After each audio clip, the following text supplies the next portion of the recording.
Date sheet release करके CBSE वालों ने हमें एक वार्निंग दे दी है कि एग्ज़ाम्स बहुत ही करीब हैं। 17 फरवरी से हमारी बोर्ड एग्जाम्स है और अगर तुमने अभी तक कुछ भी नहीं पढ़ा है तो इस ब्लॉग का एज मोटिवेशन ट्रीट करो और इसके खत्म होते ही पढ़ने बैठ जाओ। एंड मैं खुद मोटिवेशन की तलाश में थी तो मैंने सोचा आज 10 घंटे पढ़ते हैं, लेट्स सी मैं पढ़ पाती हूँ या नहीं। आई नो ये काफ़ी ओल्ड व्लॉग है, लाइक 31 अक्टूबर का है, बट ट्रस्ट में मुझे टाइम ही नहीं मिल पा रहा था वॉइस ओवर करने का। सो 31 अक्टूबर को, 1 नवंबर को, 2 नवंबर को 3 दिन की मेरी छुट्टी थी और तीनों दिन लगातार फेस्टिवल्स थे। एंड दैट्स वाई मैं 31 अक्टूबर को मैंने सोचा कि मैं अच्छे से आज प्रोडक्टिवली पूरे दिन पढ़ूंगी।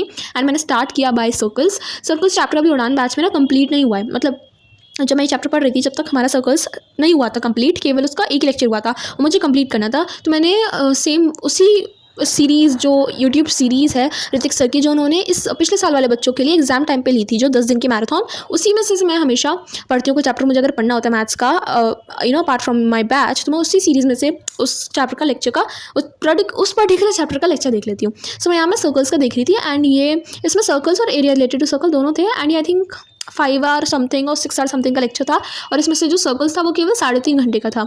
तो ये जो लेक्चर था ये मैंने 2 दिन में कंप्लीट किया था। टोटल 3.5 घंटे का था, मैंने 2 दिन में कंप्लीट कर लिया था। And area related to circle मैंने 1 दिन में कंप्लीट कर लिया था बिकॉज वो केवल 1.5 घंटे का था।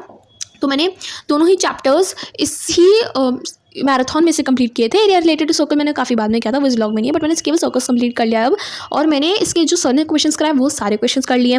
प्लस मैंने शोभित सर जो हैं, शोभित भैया, उनने जो ली थी ना मैराथन, उसकी मैंने PDF निकाल के जो उन्होंने खुद प्रोवाइड की है, उस PDF में जितने क्वेश्चन थे वो भी सारे मैंने कर लिए। एंड वो सेम ही क्वेश्चन थे ऑलमोस्ट, जो सर ऋतिक सर ने कराए थे वही थे। एंड मैंने बट फिर से उनको एक बार प्रैक्टिस कर लिया। तो मैंने मतलब वो भी कर लिया, वो भी कर लिया। एंड मेरी अभी NCERT रह गई है। NCERT मेरे स्कूल में बिकॉज अभी चैप्टर नहीं हुआ है, मतलब अब हो गया है, जब ये मैं पढ़ रही थी जब नहीं हुआ था। सो मैंने जो NCERT है वो मैंने स्कूल में जैसे जैसे सर कराते गए उनके साथ ही मैंने कर ली। तो मैंने स्कूल से पहले सर्कल्स कंप्लीट कर लिया था।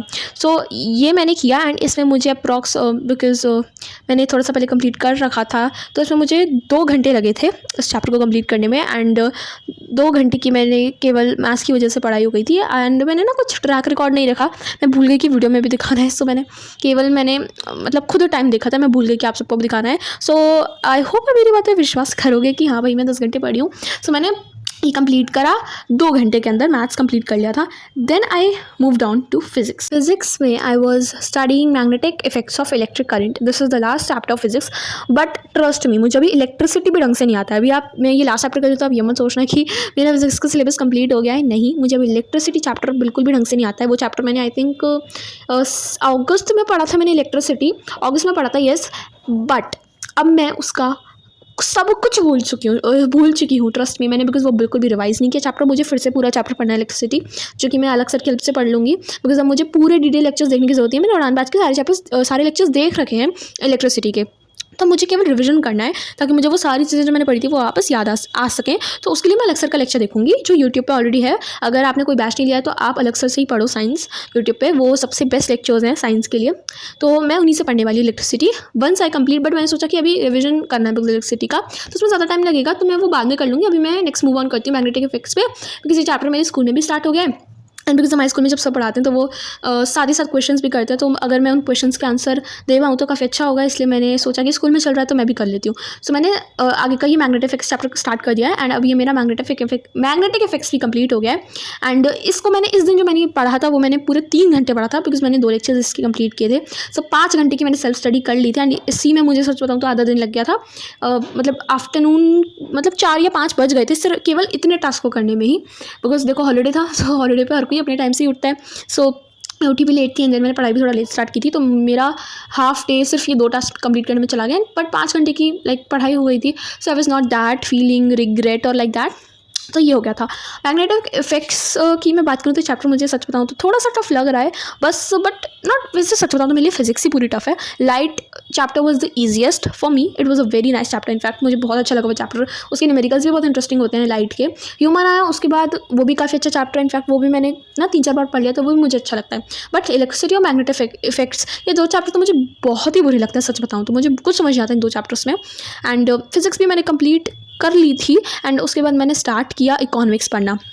SST में मेरा सिलेबस सबसे पीछे है। SST में मेरे 8 से 9 चैप्टर्स रह गए हैं। आई डोंट नो मैं अपना SST का सिलेबस कैसे कंप्लीट करूँगी। I am so tensed, I am so anxious about it, but I am trying my best to complete my SST syllabus as soon as possible. तो मैंने globalisation आज पढ़ने का सोचा। ये चैप्टर का मैंने लेक्चर देख लिया था ऑलरेडी। मैंने इस चैप्टर का लेक्चर एक्चुअली दिगराज सर का देखा था, बिकॉज ये चैप्टर अभी उड़ान बैच में नहीं हुआ है। सो मैंने जो रैपिड रिविजन था केवल 7 मिनट का वो देख लिया था, तो उससे एक बार समझ आ गया क्या क्या है। फिर मैंने पढ़ी NCERT, बट मैंने एक्चुअली गलती कर दी, मैंने वो टॉपिक पढ़ लिया जो एग्जाम में आने नहीं वाला। मुझे लगा आ रहा है वो, पर स्टार्टिंग का जो है मुझे ये नहीं पता था केवल globalization and factors affecting it वही आ रहे हैं 2 टॉपिक्स। उसके बाद फिर मैंने फिर से एक डिटेल लेक्चर देखा इसका यूट्यूब पे, वो किया, एंड देन फिर अभी तक मैंने NCERT नहीं पढ़ी उस टॉपिक की, टू बी ऑनेस्ट, बट वो मैं बाद में कभी पढ़ लूँगी। सो ग्लोबलाइजेशन भी मेरा कंप्लीट हो गया है, बट मुझे रिविजन की ज़रूरत है, टू बी ऑनेस्ट। बट एक बार तो मैंने पढ़ ही लिया, अब ऐसा है कि मैं दोबारा पढ़ूंगी तो केवल मुझे रिविजन की ज़रूरत है, एंड मुझे एकदम स्क्रैच से दोबारा सब कुछ नहीं पढ़ना पड़ेगा। I just want a 10 minute revision and 10 minute NCERT reading, and मुझे वो चैप्टर पूरा रिकॉल हो जाएगा। सो ये रही SST की बात। और अभी मेरी ज्योग्राफी में बहुत सारे चैप्टर्स रह गए, लाइक ज्योग्राफी में आई थिंक मेरे 3 से 4 चैप्टर रह गए हैं, और जो मैंने पढ़े हैं वो भी मैं भूल चुकी हूँ। तो एक तरह से मुझे लग रहा है मेरी ज्योग्राफी पूरी ही रह गई है, but I seriously don't know मैं कैसे करूँगी इतना सारा SST में। NCERT में SST में सबसे इंपॉर्टेंट NCERT रीडिंग है गाइस। मैं बता दूँ, नोट्स अगर आप SST में नहीं बना रहे हो चल जाएगा, मैं भी अगस्त तक बनाती थी, and then I realized it's just a time waste, तो मैंने भी वो बनाना छोड़ दिया है। अब मैं केवल और केवल लेक्चर देखती हूँ। SST का लेक्चर देखा, एंड जो भी लेक्चर से आप याद कर पा रहे हो उसको एक नोटबुक पे लिखा, एंड देन एक बार मैच कर लो आपके लेक्चर के नोट्स से एंड अपने नोट्स जो आपने अभी लिखा उसको, कि आपने कौन कौन से पॉइंट्स मिस कर दिए, and then just read the NCERT twice thrice as much as you can. मैंने नेशनलिज्म इन यूरोप जो चैप्टर हिस्ट्री का वो आई थिंक 3 से 4 बार उसकी NCERT रीडिंग कर लिया ना। मुझे एक एक लाइन पता है कि वो लाइन कहाँ पर आपको चैप्टर में मिलेगी, तो इतनी बार आपको NCERT रीडिंग करनी पड़ेगी। उसके बाद मैंने इंग्लिश पढ़ी थी। ग्लोबलाइजेशन पढ़ने में मुझे 1 घंटा लगा था केवल, बिकॉज सच बताऊँ तो 1 घंटा वेस्ट हो गया, बिकॉज मैंने वो पढ़ लिया जो एग्जाम में भी नहीं आ रहा था। उसके बाद मैंने इंग्लिश पढ़ी थी, the book that saved the earth. ये चैप्टर मुझे बहुत पसंद आया, सच बताऊँ तो। इट वाज मतलब स्टार्टिंग में बहुत ही बोरिंग था जब स्कूल में पढ़ा रहे थे, बट मैंने चांदी मैम से पढ़ा था, magnet brains, and she is the best teacher of English I have ever found. Okay, तो मुझे बहुत अच्छा लगता है। मैं 9th में भी, मैंने 9th इन्हीं से, मैंने 8th से ही मैं इनसे पढ़ रही हूँ, मैग्नेट ब्रेन्स की चांदी मैम से, and she teachers very very very well. And then मैंने हिंदी पढ़ी थी, हिंदी अध्यापक आशीष सर से। हिंदी के लिए मुझे ये बेस्ट लगते हैं। तो बेसिकली ये वीडियो ना तुम्हारे लिए मोटिवेशन भी हो गया, मैंने तुम्हें पूरी टिप्स एंड ट्रिक्स भी बताई, कैसे पढ़ना है कैसे नहीं पढ़ना, क्या करना है क्या नहीं करना, एंड साथ साथ मैंने तुमको best teachers best YouTube channels भी बता दिया हर चीज़ में। सो मैंने चैप्टर में पढ़ रही थी नौबत खाने में इबादत।